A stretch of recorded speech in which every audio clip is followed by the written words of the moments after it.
Assalamualaikum warahmatullahi wabarakatuh. Perkenalkan, saya Rian Setia.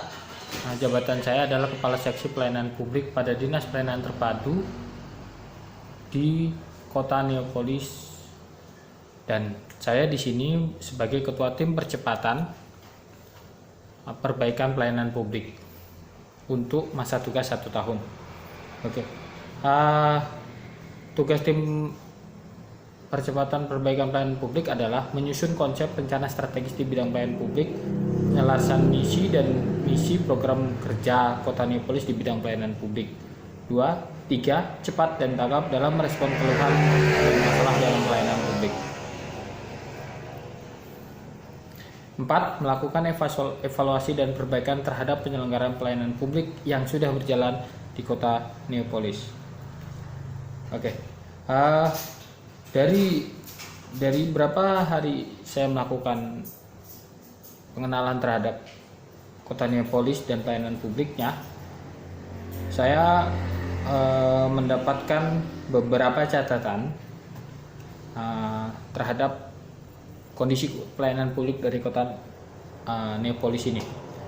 Pertama, masalah yang perlu kita identifikasi pertama adalah beberapa perizinan itu belum terkoneksi dengan sistem OSS atau Online Single Submission. Kedua, pelaku usaha skala kecil belum mempunyai asuransi kesehatan sebagai salah satu syarat untuk membuat nomor induk melakukan wirausaha atau NIMW. 3, adanya praktek maladministrasi yang ditemukan antara lain prosedur yang tidak sesuai sehingga penawaran kemudahan jasa pelayanan disertai permintaan imbalan. 3, adanya tindakan diskriminasi terhadap pasien anak-anak yang berasal dari masyarakat dengan tingkat ekonomi rendah. Adanya pegawai administrasi rumah sakit daerah Kota Neapolis kurang memahami peraturan perundangan terkait pelayanan pasien. 3, adanya selanjutnya sistem informasi pelayanan publik berbasis web yang sulit digunakan.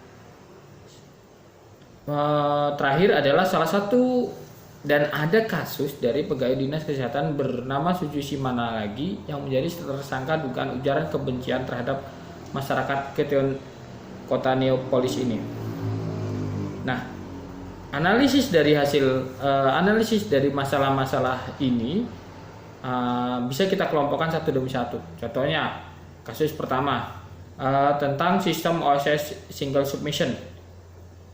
Di sini ada perizinan yang belum terkoneksi.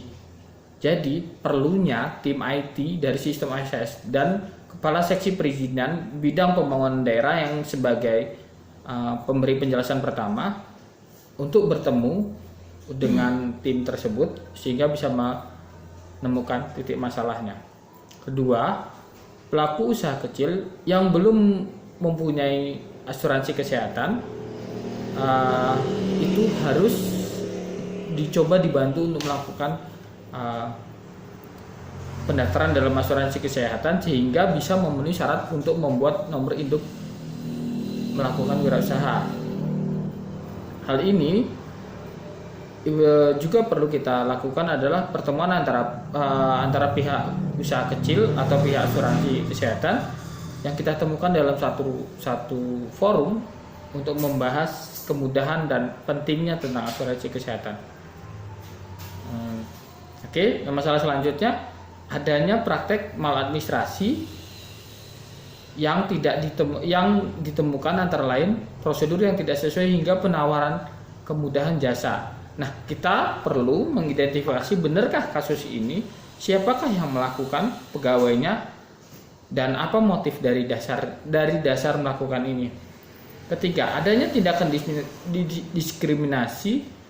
Sebenarnya mungkin banyak pihak mungkin tidak pengen melakukan, cuman karena memang ada informasi yang tidak terkoneksi antar pihak-pihak tersebut sehingga muncullah perlakuan diskriminasi tadi. Kalau jaringan informasi antar pihak yang melayani di lapangan dan sistem asuransi bisa dikaitkan, itu bisa jauh lebih mudah. Ketiga, pegawai administrasi sama kepala administrasi tentang administrasi rumah sakit yang soal pelayanan pasien tadi kepala administrasi sama kepala bagian administrasinya kita pertemukan agar bisa memberi penjelasan apa masalahnya. Kedua, sistem informasi yang berbasis yang sulit digunakan, tim IT perlu dipertemukan dan dilibatkan ini, dan sebisa mungkin sih ada publik yang dilibatkan yang bisa membantu. Kedua, ada kasusnya. Biasanya kita panggil pegawai dinas yang kasus tersebut bersama atasannya. Oke, penyelesaian dari masalah-masalah di atas. Oke, masalah di atas yang tim IT harus bisa mampu membuat semua sistem perizinan terkoneksi dengan dibantu tentang kepala seksi, sehingga semua sistem bisa dilakukan, diperkuat semua sistem, dianalisis apa masalahnya, dicari kecepatannya sehingga bisa terkoneksi. Kedua, yang tentang masalah NIMB, sebaiknya memang mau tidak mau memang pelaku usaha kecil itu harus melakukan asuransi kesehatan. Itu pun sebenarnya jauh lebih berguna buat dirinya ataupun pekerjanya. Kedua, kalau yang ada administrasi yang di rumah sakit tadi, kita memberi teguran secara lisan dan tertulis pada pegawai yang melakukan praktek maladministrasi dan memberikan rekomendasi sanksi jika terjadi pengulangan kepada pihak yang berhak memberikan sanksi administrasi. Jadi memang kita tidak bisa melakukan sanksi administrasi, kita hanya memberikan contohnya mungkin badan kepegawaian daerah atau kepalanya sebagai pihak yang bisa memberi sanksi. Untuk masalah diskriminasi anak, saya lebih mengarahkan pada pemberian peningkatan tentang pelatihan tentang pelayanan prima pada pasien-pasien anak dan memperkuat khusus jaringan sehingga ada kayak call center khusus yang khusus mengenai tentang pasien anak-anak tadi. Terus yang kasus dia meminta uang tadi, ya sama seperti kasus tadi, kita memberi teguran dan memberi penjelasan tentang prosedur yang benar dan baik dalam hal pelayanan pasien gawat darurat, pelayanan administrasi. Dan jika ditemukan pelanggaran, kita akan berikan rekomendasi pada pihak yang lain. Dua, untuk sistem pelayanan berbasis IT tadi kita memang membuat aplikasi jauh lebih mudah, membuka panggilan informasi untuk mengisi sistem informasi pelayanan publik. Terus yang kedua tadi, yang terakhir adalah masalah pegawai dinas kesehatan yang melakukan ujaran kebencian. Itu sebaiknya pegawai dinas kita panggil, kita memberi penjelasan untuk ada dampak negatif, terus menghapus video yang diupload dan membuat pernyataan untuk meminta maaf. Oke. Terus dasarnya kenapa saya ambil semua itu? Ya saya pengen agar visi dari kota itu adalah mewujudkan kota Neapolis yang sehat, aman, nyaman dan mengarah pada tatanan dunia baru, dan misinya bisa tercapai dan semua pihak melaksanakan solusi yang di atas dan masalahnya semua bisa diatasin. Terus inti dari masalah utamanya adalah pelayanan publik yang belum maksimal dan berkeadilan yang sama terhadap publik yang menggunakan pelayanan ini. Solusi-solusinya ya adalah membuat sistem pelayanan publik yang terintegrasi dengan sistem yang kuat, mudah digunakan oleh semua pihak.